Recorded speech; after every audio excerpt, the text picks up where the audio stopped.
gift of naming, being able to call yourself by your own name, having the power to define yourself and to define others, is one of the ways in which we identify the powerful from the powerless, right?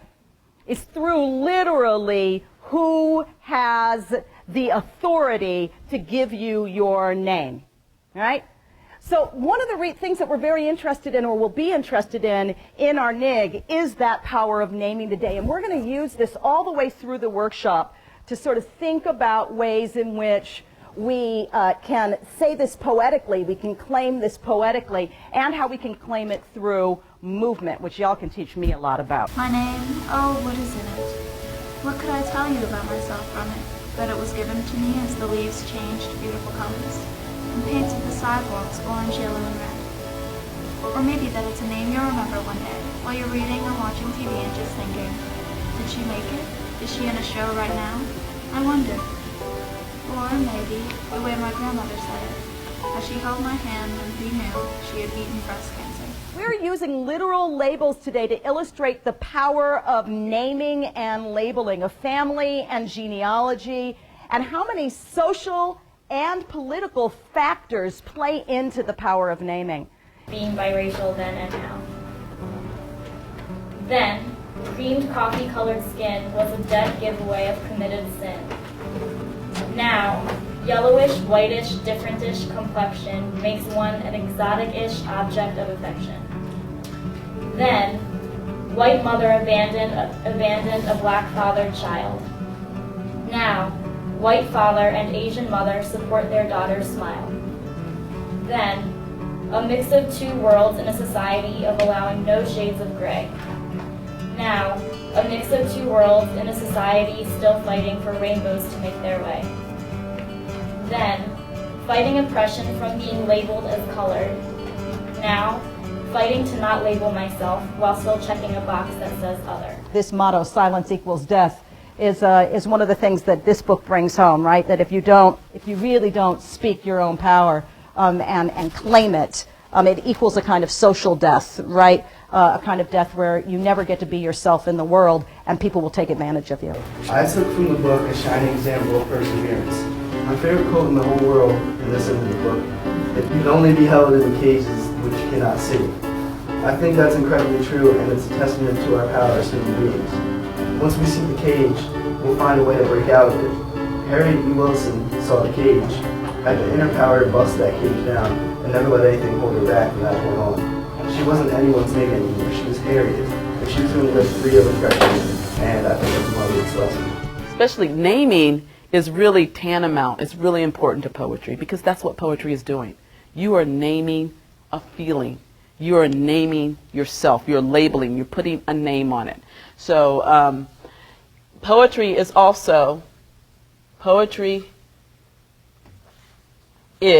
saying,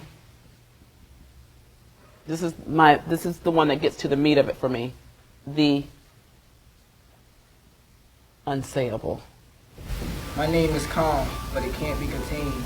My name is bipolar with 3 emotions. My name is a green forest spirit. It grows and glows, but my name signals terror. The forest moans and groans. My name is greatness in its natural pure beauty. My name is tall, seen by all. My name is short. It is to be remembered. My name is the great spirit that can burn my forest in a blaze of ember. I am my name.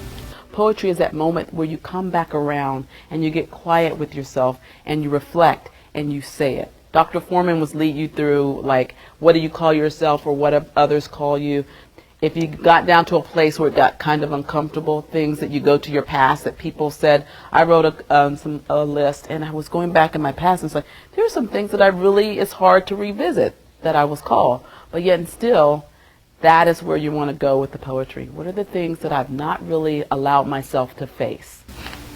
Inside my name is a song that sings so softly but craves to be loud, or a dance that's only done in front of my bedroom mirror as I pretend it was a stage. Although my name is given to me by my mother, which is so quiet, it is the exact opposite of me.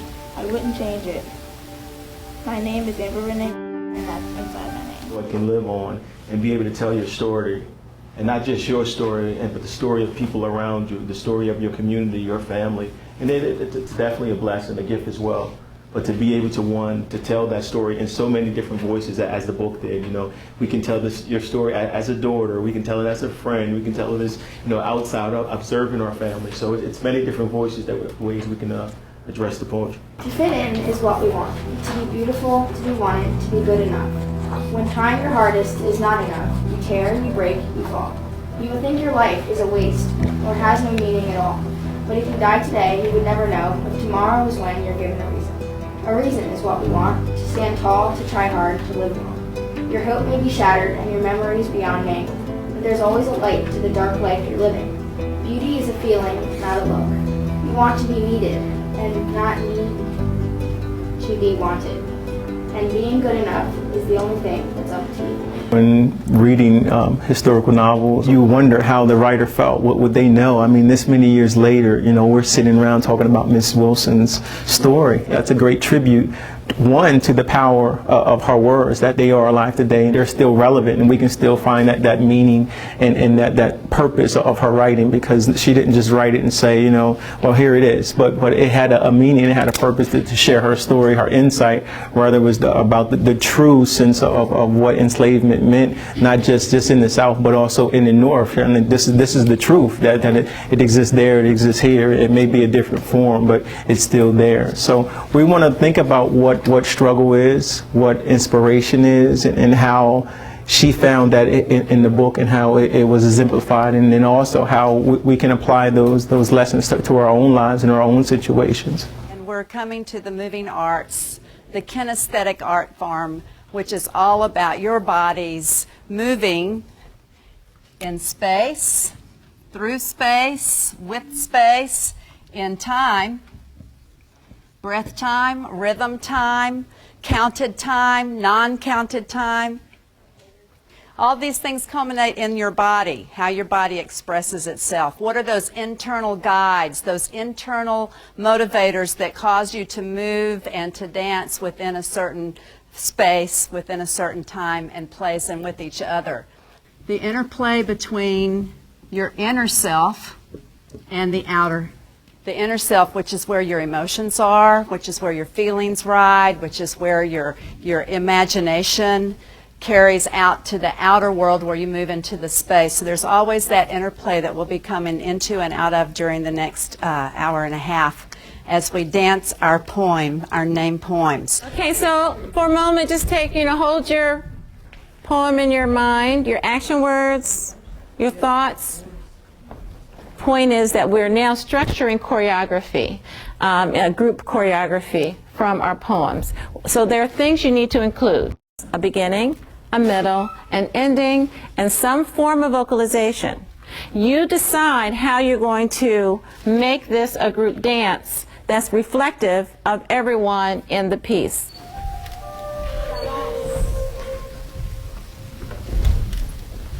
Struggle.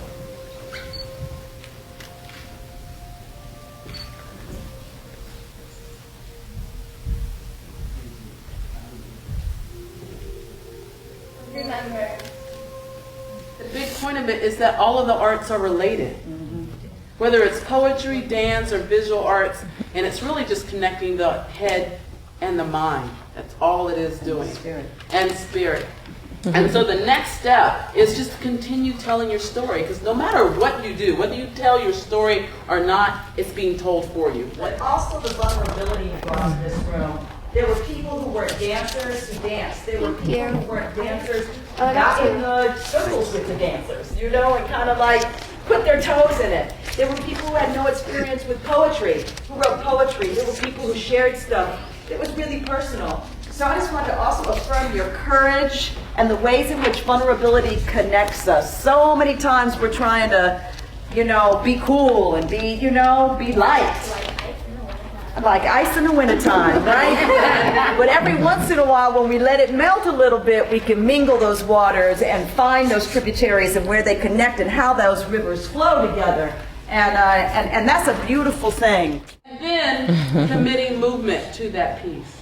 how much more powerful does that become? And creating and committing research to that pace. And research to it. Finding, and research is a lot of things. It's like doing what Dr. Foreman, it's like going and combing what you can find factually, and then also reflecting, going deep. I learned that she struggled to be where she was, but being confident took her to where she wanted to be. If I continue to be confident like her, that'll take me to where I want to be. Make your own music. And I've always remembered that. No matter where you go, make your own music.